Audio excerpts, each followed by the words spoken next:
So, hi again. Thanks for bearing with me and being there and listening to my blah blah blah blah. I hope it's of some use to you guys. Anyways, let's get back to the point. Let's get to the gatherers and hunters. Why were they moving around? Okay, so it's like this. The earliest people, why were they on the move? Okay, so we know about people who lived in the subcontinent as early as 2 million years ago. Okay, we describe them as hunter and gatherers. What's a hunter and a gatherer? A hunter is simply we hunt, we go and gather that and eat it. We get up a tree, we start gathering. We gather wood. Now, who is the hunter and gatherer in your house? That literally doesn't mean that you have to kill. The hunter is our dad. Our father goes out to hunt jobs, to look for a job or a business. He gets into that, and through that business, he starts gathering. What does he gather? Food. So, actually, there's a huge question: do we eat to live or do we live to eat? Okay, so that's a huge thinking again. It might go right above your head. Do we eat to live or do we live to eat? Okay, so it's like that. So unless someone hunts, we don't get food. If someone doesn't gather, we don't get to eat. We always want to eat, we don't want to cook. We have got into that leisure part. But in the early years, during that time, about 2 million years ago, the name comes from the way in which they got their food. Ultimate is food. Otherwise, we won't have the dinner time, breakfast time, and lunch time. Money comes, we eat. Money comes, we go out to eat bhel puri, we go to eat chow mein, we go to eat chili chicken, we go to eat rolls, we go to eat burgers. At home, we are having chicken, mutton, party, biryani, all that. But it's all about food. So that word comes in: do we eat to live or live to eat? Whatever. Generally, they hunted wild animals, caught fish, birds, gathered fruits, roots, nuts, seeds, leaves, stalks, and eggs. Eggs, fowls were there, hens were there from the very beginning of the world. Birds were also there. But we don't eat all birds. But still, some people during these days do eat birds. Okay? Wild animals were hunted, they were caught, skinned, eaten. Birds and fish is a normal thing. Gathered fruits from trees. Roots we still eat. Potato is a tuber root. Onion is also under the ground. Whatever under the ground is a root. It's called a vegetable as well. Nuts, seeds, leaves. We still eat leaves. We eat leaves, right? Don't we eat leaves? The saag which you eat, it's all leaves. It's a leafy vegetable. Okay. And then we have stalks. Stalks are what are called inside the bark of a tree or inside the stem of a tree is called stalks. And eggs is normal. We love eggs. Eggs is the best protein you should have every day. One egg every day. Okay. So hunters and gatherers moved from place to place. There were many reasons for this. Why did they move from place to place? We have to know this. Okay, first, if they stayed at one place for a long time, they would have eaten up all the available plants, animal resources, whatever is there. Therefore, they would have to go elsewhere. Now, example, if I give like this, suppose class 6 right now is staying in a jungle. Small jungle you are there. And there are mangoes, there are lychees, there are plums, there are jackfruits, there is all type of fruits. But all 2-3 trees each. Now you won't have lychee and mango on the same month.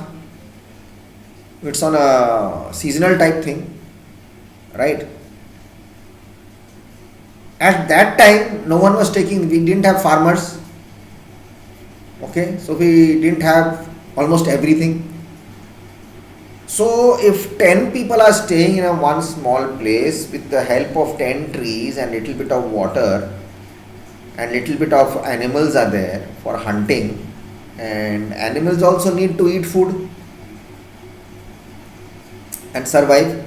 So if we stay and there are 10 trees and we are 10 people, so 10 people each every day they are eating, so for in 10 days all the fruits finish. Whatever leafy vegetables they try to food, or they are walking some parts going and getting some foods, those are also finishing. So now what they need to move another place to get their food.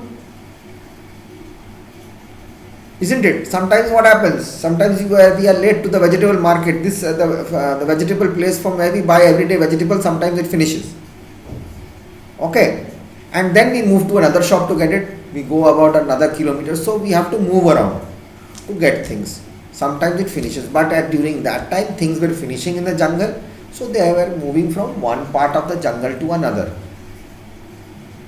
Now I am started killing hens here. I start killing hens, I am hunting hens, or I am hunting wild animals. They come to know that people are hunting us, they run away.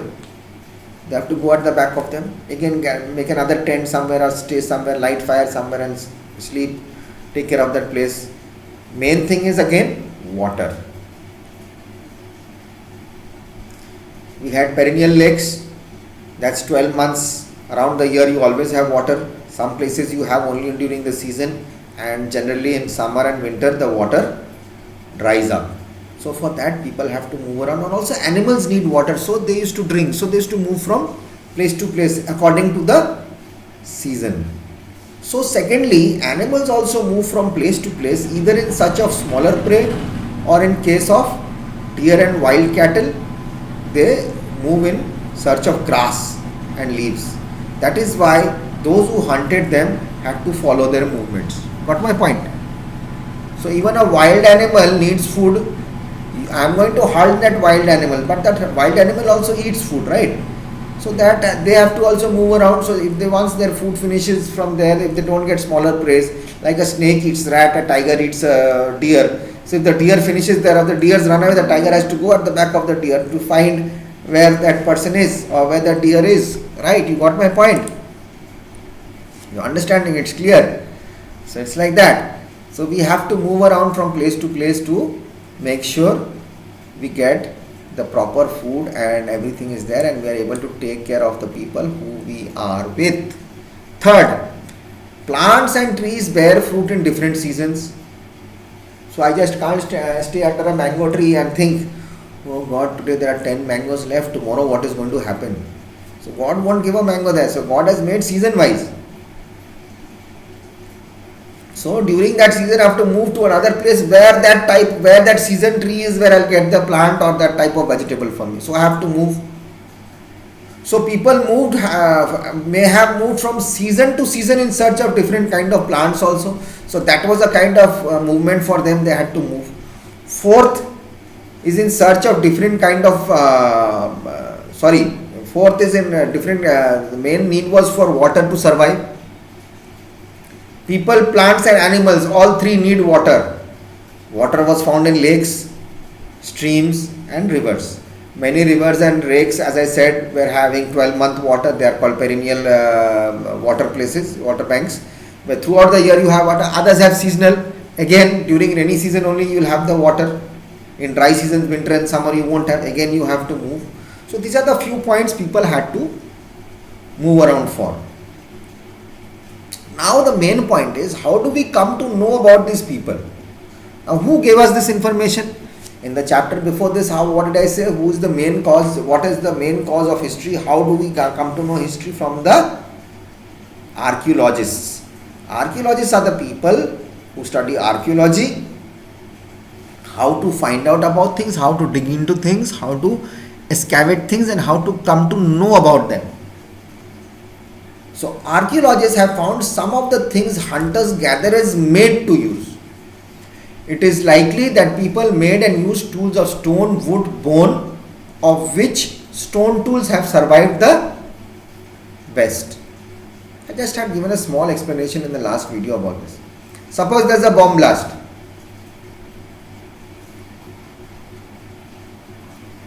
God forbid, but there is a bomb blast. How do we come to know what was in that bomb, who have made up, used it, what all was used, how was it used? We come to know, right? We have people doing for that. So we have a group of people, archaeologists, who try to find things. Okay. Now in class 6, suppose there are few pencils dropped there, or there are some pencil nibs or a eraser, half rubbed eraser is there. So if I come to find it out, like when we go back to school, we might find something, or we might find wrappers which are very famous for throwing this era. After I started that dustbin issue, you guys have started using the dustbin. Thank you for that. And we'll come to know from your wrappers, suppose if there are wrappers everywhere of what you eat, what are those chips and all used to eat, I don't know, some kurkure or stuff and all that. So if I see 10 packets of kurkure and 2 packets of Cheetos or something, I'll come to know that more and more people ate kurkure. So I get to know from the information from the wrapper, because that is left there. That is what I found. I'll not find the kurkure, I'll find the wrapper. Then we have these chewing gums, we have Center Fresh, what all not. So all the wrappers, what is the leftover, we come to know about history. Okay, understood? So this is how it happens, and this is how it goes on. So I'll come back in the next video, and I'll give some more information, and after that we'll wrap it up. And on Tuesday I'll be there with the same page with you, and I'll be giving a much more better explanation, so it will be much more easier for you to understand and help you out with the lesson. So I'll meet you again on I guess on Tuesday.